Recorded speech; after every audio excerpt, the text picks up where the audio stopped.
Okay, so I'm coming to you guys with another historical longsword video, and pretty much it's gonna be like a series at this point because I'm going over oakshott's typology. There's a guy named oakshott. He made about I don't even know. I think it was like at least like 6 books about longsword types. So this one I'm making specifically because my sword friends across from wherever, like a couple of people are talking about getting some long swords and all that. So like to help you kind of find what it is that you're looking for and whatnot, I'm gonna basically go over and like describe them. It's gonna be kind of split into like a couple of videos because there's like 22 different types. Some of them you may not too much care for because I heard like the description and whatnot. I know like whole backyard cutter thing. Like some of them are pretty much almost like purely thrust only, which I've seen like some swords like that of this type. So like Talhofer's number 15. He was like a really famous swordsman from Germany. Made it like super famous to have like the type 15, but it was made it like thrusting. Basically, a time period where they're like starting to have like plates. So that's generally what like would influence like a lot of the changes and the different evolutions and all that.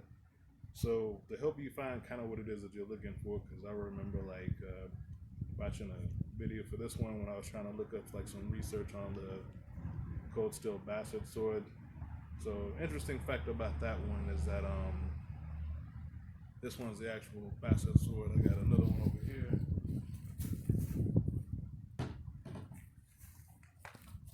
This one is like the one that I use in like most of my cutting videos and whatnot because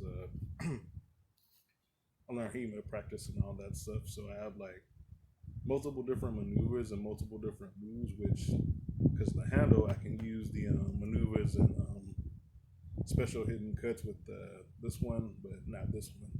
This one is the actual bastard sword because the whole term of hand and a half. So you can basically fit it up to like maybe about 2 hands maximum. If you like kind of stretch it like I like to do, then you get this one. But yeah, most of the moves that I try to use like pretty hard to use it. It's not like impossible, but compared to a sword with a longer hilt, then it would be like a lot easier to use. So,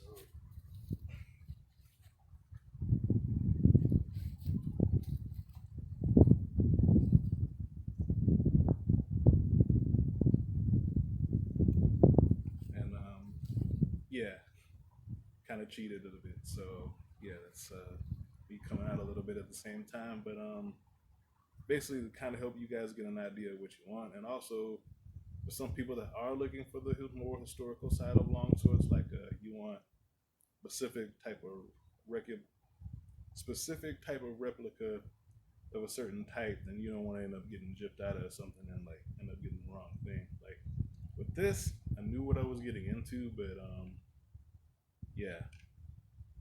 Sometimes they talk about like the whole messer thing. Like we were trying to make like knife swords, or it was illegal to basically like own swords in certain parts of Germany, which that was actually like proven not to be true with people that prove historical treatises.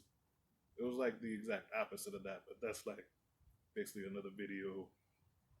Like Cold Steel actually, I noticed they do that like in a couple of the sword promotions that they're basically trying to show that give you a story to make you want to buy it. So if you actually do care about the actual historical precedents and stuff that relates to it, it can be kind of a pain, like relying on other sword buyers, especially when you may not know any better. So hopefully this will help like clear up a couple of things. Also, a couple of like things to let people know about like right off the cuff. So if they're thinking about still buying a great sword, is that most of my friends are like fighters with katanas or they like practice with that. So the katanas has got like a hard, differentially hardened edge. So it makes it like a very dedicated cutter and it's like much more forgiving in the cuts. Long swords, especially at certain types, are like a little bit more whippy. So yeah, you do have to like get a little bit of practice, and then you're gonna have to get used to that whole like whippiness. So that's just like a little something to take into account before you're basically buying that one.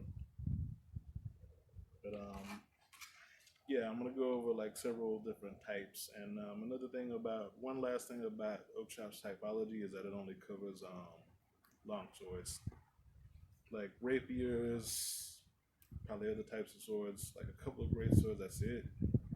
It doesn't really like delve into like sabers and other European weapons like messes and stuff. So if you want to know anything about that, then I'll basically try to like help you out. But Oakshott is for purely long swords, so just to let you know all about that. So hopefully this one is very helpful series, like great introduction and a lot of disclaimers and whatnot. So I got a feeling I'm gonna be getting a lot of questions about this one. So feel free to ask, or you can put in post in the community tab. Just let me know, and then I'll see if I can get on that. See ya.